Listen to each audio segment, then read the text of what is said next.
Capítulo 49. Fatalidad. Entretanto Milady, ebria de cólera, rugiendo sobre el puente del navío como una leona a la que embarcan, había estado tentada de arrojarse al mar para ganar la costa. Porque no podía hacerse a la idea de que había sido insultada por D'Artagnan, amenazada por Athos y que abandonaba Francia sin vengarse de ellos. Pronto esta idea se había vuelto tan insoportable para ella que, con riesgo de lo que de terrible podía ocurrir para ella misma, había suplicado al capitán arrojarla junto a la costa, mas el capitán, apremiado para escapar a su falsa posición, colocado entre los cruceros franceses e ingleses como el murciélago entre las ratas y los pájaros, tenía mucha prisa en volver a ganar Inglaterra, y rehusó obstinadamente obedecer a lo que tomaba por un capricho de mujer, prometiendo a su pasajera, que además le había sido recomendada particularmente por el cardenal, dejarla, si el mar y los franceses lo permitían, en uno de los puertos de Bretaña, bien en Lorient, bien en Brest, pero, entre tanto el viento era contrario, la mar mala, voltejeaban y daban bordadas. 9 días después de la salida de Charente, Milady, completamente pálida por sus penas y su cólera, vela aparecer solo las costas azules del Finisterre. Calculó que para atravesar aquel rincón de Francia y volver junto al cardenal necesitaba por lo menos 3 días, añadid un día para desembarco, y eran 4, añadid esos 4 días a los otros 9, y eran 13 días perdidos. 13 días durante los que tantos acontecimientos importantes podían pasar en Londres. Indudablemente que el cardenal estaría furioso por su regreso y que por consiguiente estaría más dispuesto a escuchar las quejas que se lanzarían contra ella que las acusaciones que ella lanzara contra los otros. Dejó, por tanto, pasar Lorient y Brest sin insistirle al capitán que, por su parte, se guardó mucho de dar aviso. Milady continuó, pues, su ruta, y el mismo día en que Planchet se embarcaba de Portsmouth para Francia, la mensajera de su eminencia entraba triunfante en el puerto. Toda la ciudad estaba agitada por un movimiento extraordinario. 4 grandes bajeles recientemente terminados acababan de ser lanzados al mar, de pie sobre la escollera engalanado de oro, deslumbrante, según su costumbre, de diamantes y pedrerías. El sombrero de fieltro adornado con una pluma blanca que volvía a caer sobre su hombro, se vela a Buckingham rodeado de un estado mayor casi tan brillante como él. Era una de esas bellas y raras jornadas de invierno en que Inglaterra se acuerda de que hay sol. El astro pálido, pero sin embargo aún espléndido, se ponía en el horizonte empurpurando a la vez el cielo y el mar con bandas de fuego y arrojando sobre las tomes y las viejas casas de la ciudad un último rayo de oro que hacía centellear los cristales como el reflejo de un incendio. Milady, al respirar aquel aire del océano más vivo y más balsámico a la proximidad de la tierra, al contemplar todo el poder de aquellos preparativos que ella estaba encargada de destruir, todo el poderío de aquel ejército que ella debía combatir sola, ella mujer con algunas bolsas de oro, se comparó mentalmente a Judith, la terrible judía, cuando penetró en el campamento de los asirios y cuando vio la masa enorme de carros, de caballos, de hombres y de armas que un gesto de su mano debía disipar como una nube de humo. Entraron en la rada, pero cuando se aprestaban a echar el ancla, un pequeño cúter formidablemente armado se aproximó al navío mercante declarándose guardacostas, hizo echar al mar su bote, que se dirigió hacia la escala. Aquel bote llevaba un oficial, un contramaestre y 8 remadores. Solo el oficial subió a bordo, donde fue recibido con toda la deferencia que inspira un uniforme. El oficial se entretuvo algunos instantes con el patrón, le hizo leer un papel de que era portador y, por orden del capitán mercante, toda la tripulación del navío, marineros y pasajeros, fue llevada al puente. Cuando concluyó aquella especie de pase de lista, el oficial preguntó en voz alta del punto de partida de la brigbarca,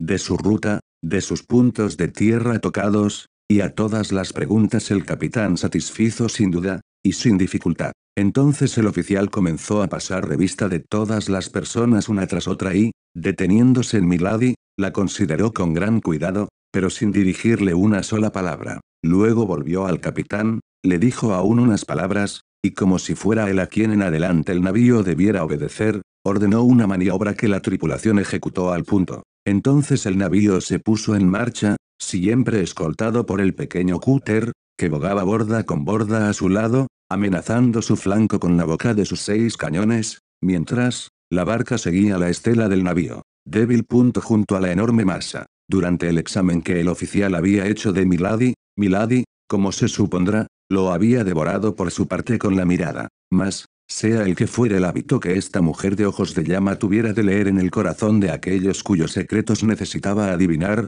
esta vez encontró un rostro de una impasibilidad tal que ningún descubrimiento siguió a su investigación. El oficial, que se había detenido ante ella y que sigilosamente la había estudiado con tanto cuidado, podía tener entre 25 y 26 años, era blanco de rostro, con ojos, azul claro algo sumidos, su boca, fina y bien dibujada, permanecía inmóvil en sus líneas correctas, su mentón, vigorosamente acusado, denotaba esa fuerza de voluntad que en el tipo vulgar británico no es ordinariamente más que cabezonería, una frente algo huidiza, como conviene a los poetas, a los entusiastas y a los soldados, estaba apenas sombreada por una cabellera corta y rala que, como la barba que cubría la parte baja de su rostro, era de un hermoso color castaño oscuro. Cuando entraron en el puerto era ya de noche. La bruma espesaba aún más la oscuridad y formaba en torno de los fanales y de las linternas de las escolleras un círculo semejante al que rodea la luna cuando el tiempo amenaza con volverse lluvioso.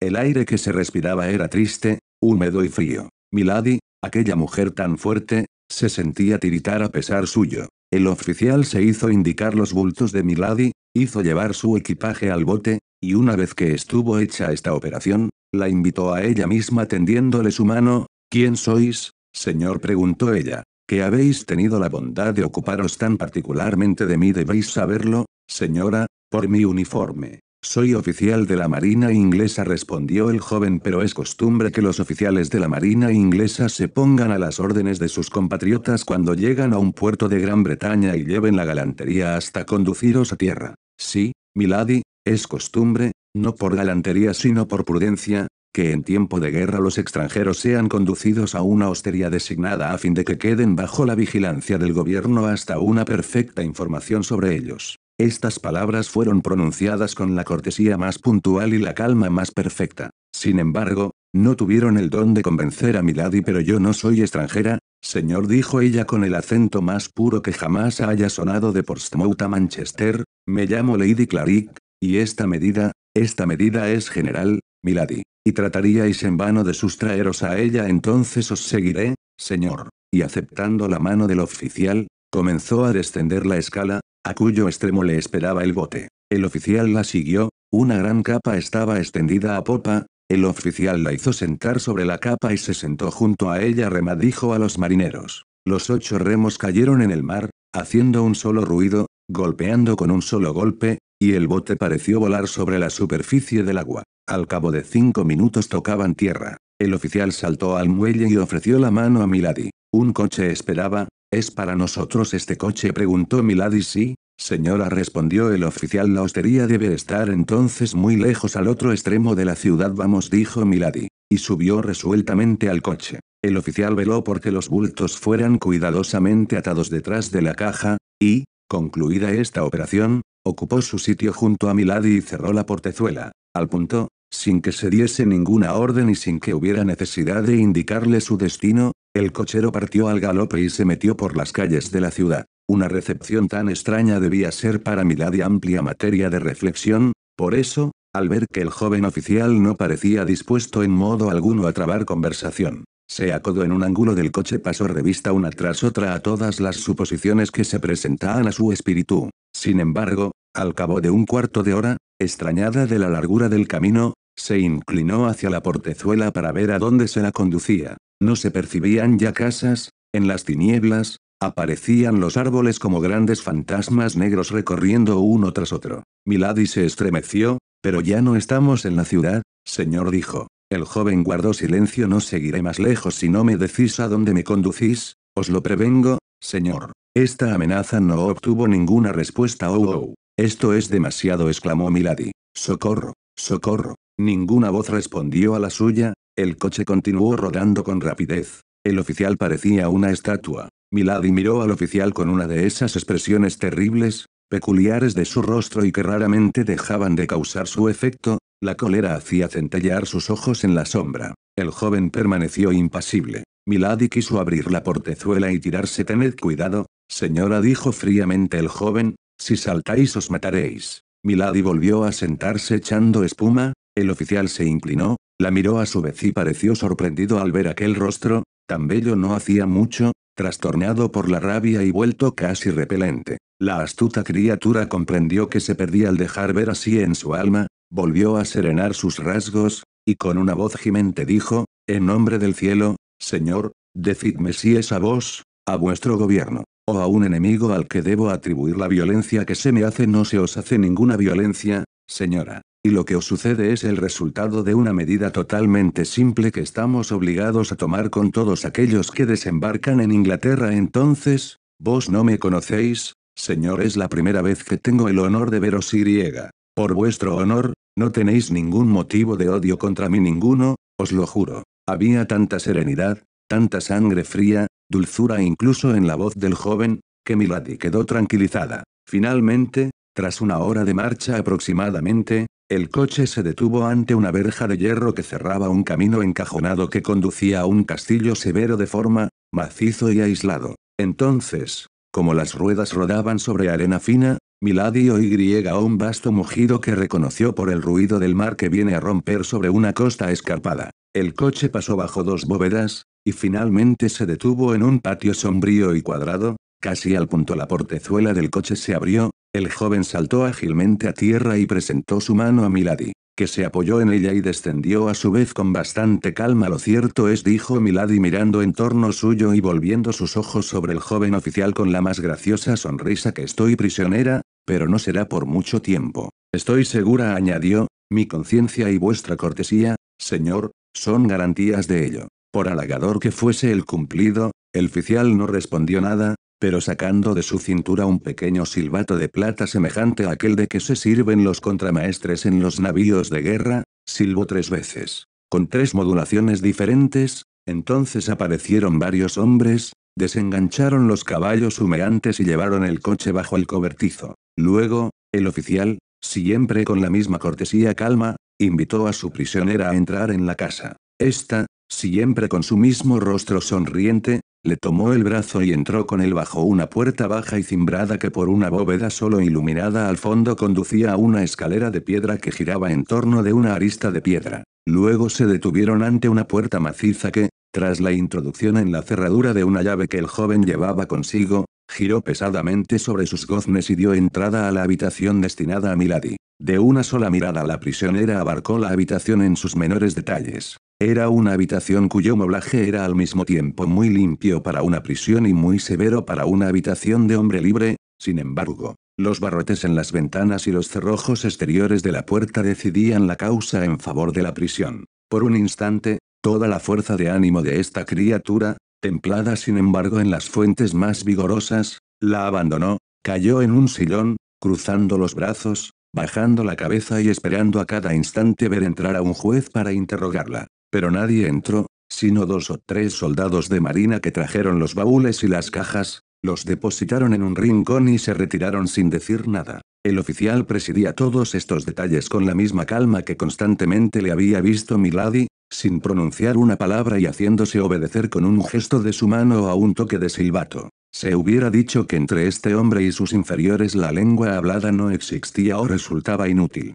Finalmente Milady no se pudo contener por más tiempo y rompió el silencio. En nombre del cielo, señor, exclamó, ¿qué quiere decir todo cuanto pasa? Aclarad mis irresoluciones, tengo valor para cualquier peligro que preveo, para cualquier desgracia que comprendo. ¿Dónde estoy y qué soy aquí? Si estoy libre, ¿por qué esos barrotes y esas puertas? Si estoy prisionera, ¿qué crimen he cometido? Estáis aquí en la habitación que se os ha destinado, señora. He recibido la orden de ir a recogeros en el mar y conduciros a este castillo. Creo haber cumplido esta orden con toda la rigidez de un soldado, pero también con toda la cortesía de un gentilhombre. Ahí termina, al menos hasta el presente, la carga que tenía que cumplir junto a vos. Lo demás concierne a otra persona. ¿Y esa otra persona? ¿Quién es?, preguntó Milady. No podéis decirme su nombre. En aquel momento se oyó por las escaleras un gran rumor de espuelas, algunas voces pasaron y se apagaron, y el ruido de un paso aislado se acercó a la puerta. Esa persona,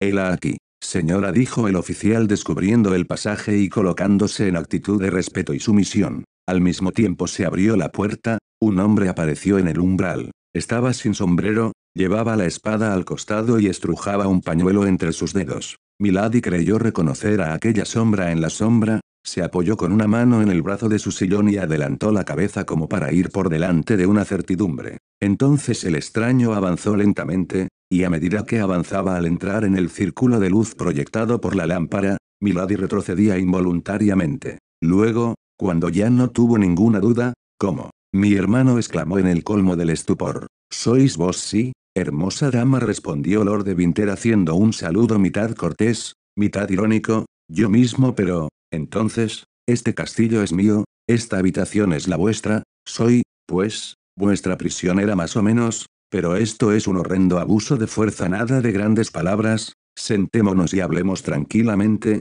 como conviene hacer entre un hermano y una hermana. Luego, volviéndose hacia la puerta, y viendo que el joven oficial esperaba sus últimas órdenes, está bien, dijo, gracias, ahora, dejadnos, señor Felton.